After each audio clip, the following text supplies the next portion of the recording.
माझा मुंबई. मंडळी, एकीकडे हे चित्र आहे, पण दुसरीकडे काय आहे पाहूयात. मुंबईतल्या गॅस सिलेंडरच्या तुटवड्यामुळे अनेक कुटुंबांना त्याच्या झळा बसत आहेत, तर अनेक व्यवसायही ठप्प झालेत. आणि त्याच पार्श्वभूमीवर घरगुती गॅस पुरवठादार कंपनीचा भोंगळ कारभारही समोर येतोय. मुंबईतल्या साकीनाका येथील शिवप्रभा, शिवप्रेरणा, धनलक्ष्मी आणि अण्णासागर कॉम्प्लेक्स या सोसायट्यांमधली जवळपास 500 कुटुंब ही गेल्या 16 वर्षांपासून घरगुती गॅस जोडणीच्या प्रतीक्षेत आहेत. या सोसायट्यांनी 2010 साली महानगर गॅस लिमिटेडकडे घरगुती वापराच्या गॅस जोडणीसाठी अर्ज केला होता. त्यासाठी गेली 16 वर्ष सातत्याने त्यांनी पाठपुरावाही केला. पण आता सद्य परिस्थितीत या सोसायट्यांमधल्या कुटुंबांना महानगर गॅसची घरगुती जोडणी मिळणार आहे का? पाहूयात आमचा प्रतिनिधी प्रशांत बडेनं या सोसायट्यांमधल्या रहिवाशांशी साधलेला संवाद. मी सध्या आहे साकीनाक्यामध्ये आणि साकीनाक्यामध्ये माझ्या मागे जर बघितलं तर ही शिवप्रभा सोसायटी आहे, याच्या बाजूला शिवप्रेरणा सोसायटी आहे, पुढे धनलक्ष्मी सोसायटी आणि आजूबाजूच्या सोसायटी ज्या आहेत यांनी तब्बल 16 वर्षांपूर्वी महानगर गॅस एजन्सीकडे घरगुती गॅसच्या सप्लायची मागणी केलेली होती. आणि 16 वर्षांच्या पाठपुराव्यामध्ये 7 वर्षांपूर्वी आपण जर बघितलं तर या आपल्याला पाईपलाईन ज्या आहेत त्या इथे टाकलेल्या पाहायला मिळत आहेत.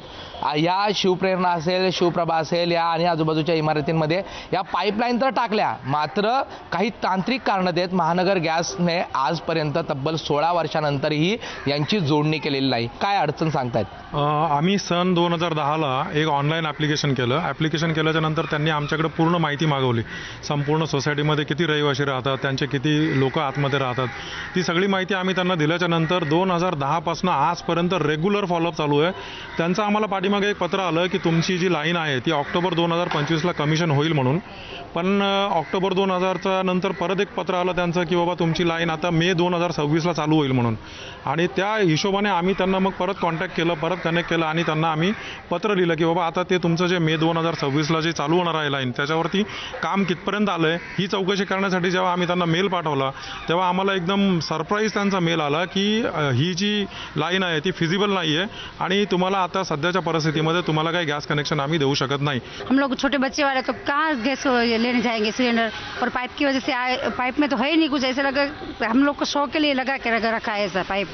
तो आ जाए पाइप तो अच्छा है, गैस लाइन आहे आ जाएगी. तो आता आम्हाला म्हणजे आता एवढी म्हणजे परिस्थिती बेकार आहे की 8-8, 15-15 दिवस झाले गॅस येत नाही. आणि जरी पाईपलाईन जर सुरू झाली तर आम्हाला खूपच फायदा होईल. म्हणजे जे आता 800-900 रुपये आम्हाला गॅसला द्यावे लागतात ते आम्हाला 2 महिन्याने तेवढं आमचं बिल येईल.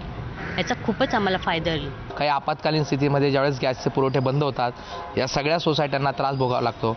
मात्र तब्बल 16 वर्ष उलटून देखील पाईपलाईन जोडल्या जात नाहीत. त्यामुळे या महानगर गॅसने किंवा प्रशासनाने याकडे लक्ष देणं गरजेचं आहे. प्रशांत बडे, ABP माझा, मुंबई.